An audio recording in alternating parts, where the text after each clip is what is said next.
Hi friends, welcome to Sri Haribhavya blogs. అందరూ ఎలా ఉన్నారు? నేనైతే చాలా చాలా బాగున్నానండి.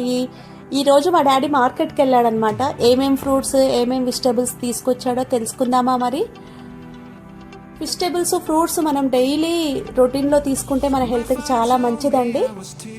సో చూసేద్దాం. మరి ఫస్ట్ వచ్చేసి బీరకాయలు ఫ్రెండ్స్. బీరకాయలు అనేవి చాలా చాలా మంచిది. ఇందులో పీచు పదార్థం ఎక్కువగా ఉంటుంది. సో వీక్లీ వన్స్ తినే ప్రయత్నం చేయండి. నెక్స్ట్ వచ్చేసి సొరకాయలు.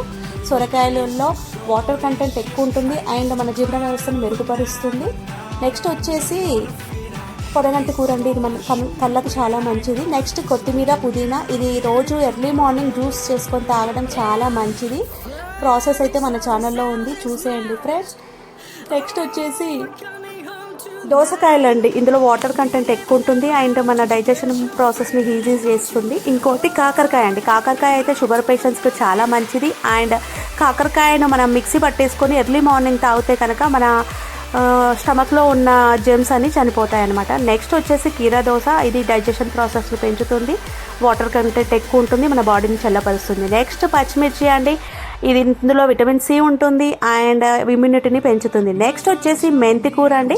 మెంతికూర షుగర్ పేషెంట్స్కి చాలా మంచిది. నెక్స్ట్ వచ్చేసి క్యారెట్ అండి. క్యారెట్లో విటమిన్ ఏ ఉంటుంది. ఇది మన కళ్ళకు చాలా మంచిది, ఫైబర్ ఎక్కువగా ఉంటుంది. నెక్స్ట్ వచ్చేసి అండి మన ఫేవరెట్ అండి పొట్లకాయ.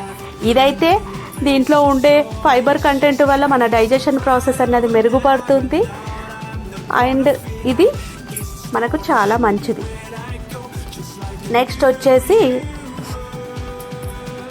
ఆలు అండి. మా పిల్లల ఫేవరెట్ అండి. మీ పిల్లలకు కూడా ఆలు నేను ఫేవరెట్ అయితే కనుక కామెంట్ చేసేయండి ఫ్రెండ్స్. ఆలు కూడా చాలా మంచిది కానీ దీంట్లో ఎక్కువగా కార్బోహైడ్రేట్స్ ఉంటాయండి. నెక్స్ట్ వచ్చేసి జామకాయ అండి. జామకాయ రోజు ఒకటి తీసుకోవడం వల్ల మన బాడీకి చాలా పీచు పదార్థం అందుతుంది, అంటే ఫైబర్ అందుతుంది. సో చాలా మంచిది, మీరు తప్పకుండా తీసుకోండి ఫ్రెండ్స్. షుగర్ పేషెంట్స్కి చాలా మంచిది. నెక్స్ట్ పోమోగ్రనేట్ అండి.